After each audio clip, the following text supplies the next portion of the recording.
좋은 날입니다. 8월 18일 GT 묵상에 함께 하신 여러분 환영하고 축복합니다. 오늘은 아모스 4장 6절에서 13절 말씀으로 하나님의 탄식이란 제목으로 하나님 말씀 나누겠습니다. 본문 말씀 함께 읽어봅니다.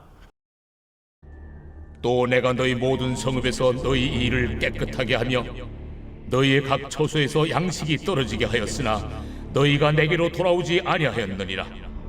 또 추수하기 석 달 전에 내가 너희에게 비를 멈추게 하여 어떤 성읍에는 내리고 어떤 성읍에는 내리지 않게 하였더니 땅 한 부분은 비를 얻고 한 부분은 비를 얻지 못하여 말랐음에 두세 성읍 사람이 어떤 성읍으로 비틀거리며 물을 마시러 가서 만족하게 마시지 못하였으나 너희가 내게로 돌아오지 아니하였느니라.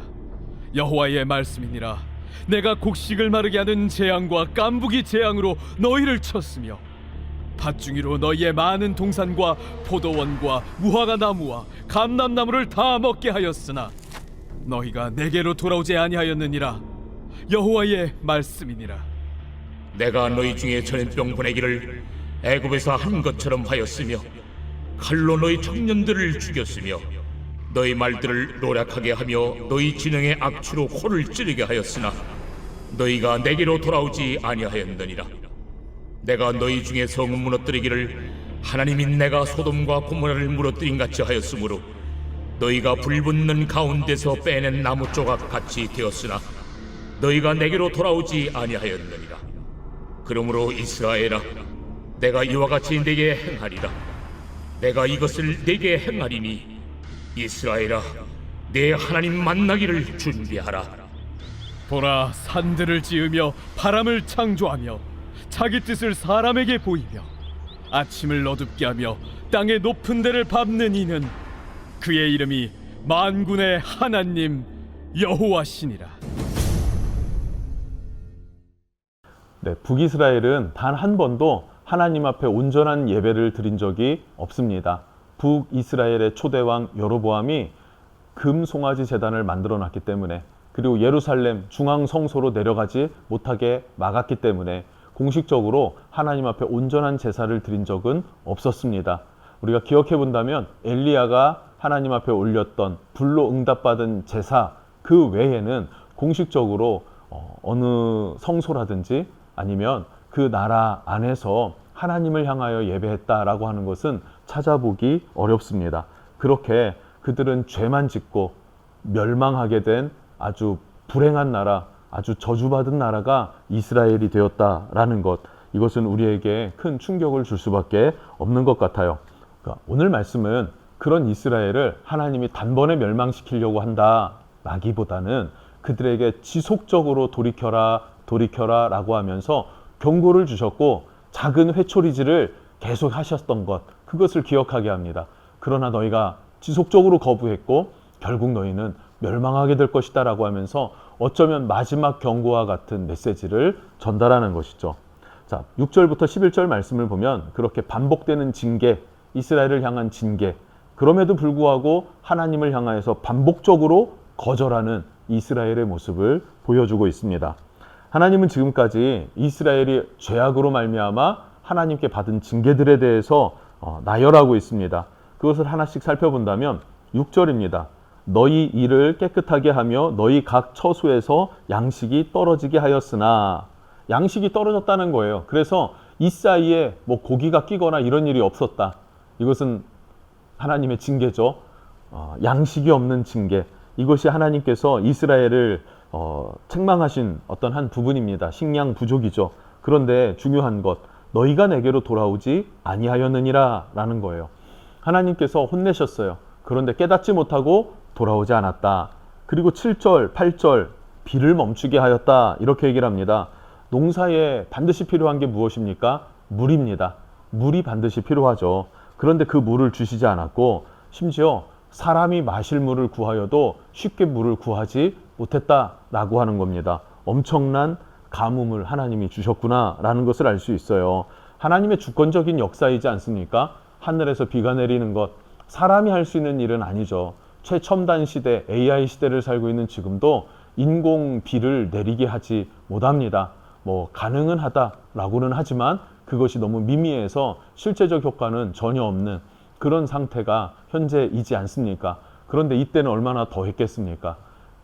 비는 하나님의 권한 안에 있는 것이죠. 하나님의 주권적인 역사입니다. 그래서 비가 계속 내리지 않는다라고 하면 하나님의 뜻이 있는가 하는 것도 생각해 볼 필요가 있죠. 왜냐하면 우연이 아니기 때문에.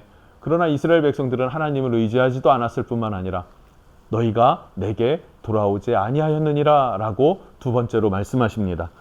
자, 9절 말씀에서는 곡식이 마르게 하여라 그래요. 여기서 곡식이 마르게 되었다라는 것은 가뭄뿐만 아니라 거기에 더해져서 깐부기병이라 해충의 피해를 입게 했다라는 것입니다.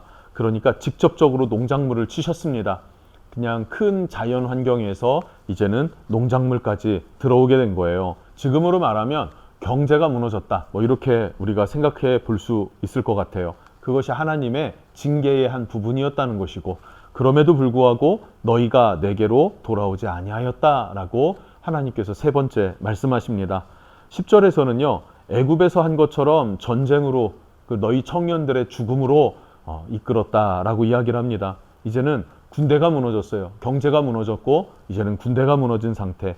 그러나 너희가 내게 돌아오지 아니하였다라고도 하나님 말씀하십니다. 점점점 심각해 오고 있는 거죠. 11절입니다. 내가 너희 성읍 무너뜨리기를 하나님인 내가 소돔과 고모라를 무너뜨림 같이 하였으므로 라는 거예요.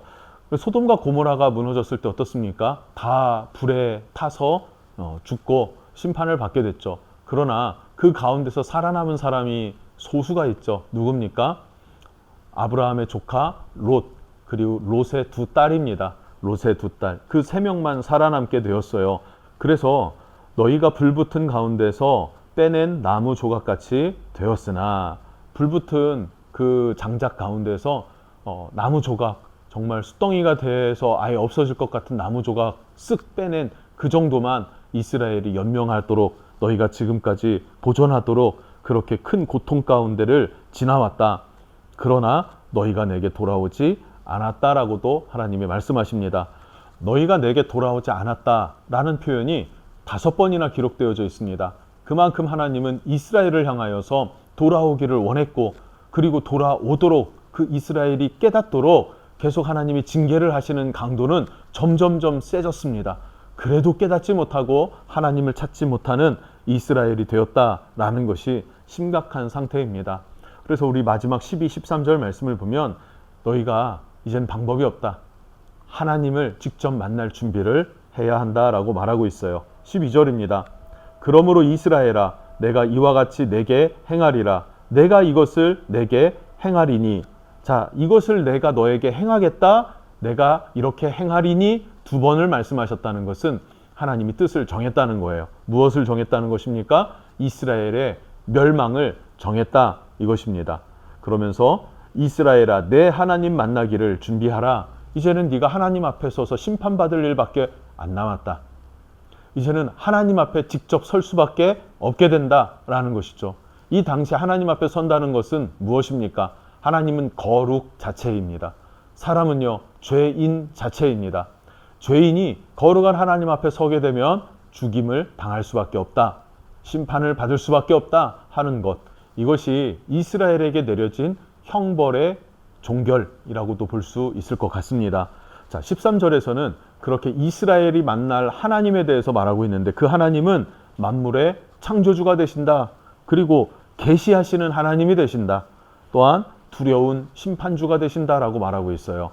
그러면서 이스라엘이 이렇게까지 내게 돌아오지 아니하였느니라, 내게 돌아오지 아니하였느니라, 이게 5번이나 반복될 만큼 깨닫지 못하고 하나님께 돌아가지 못한 이유가 무엇인가?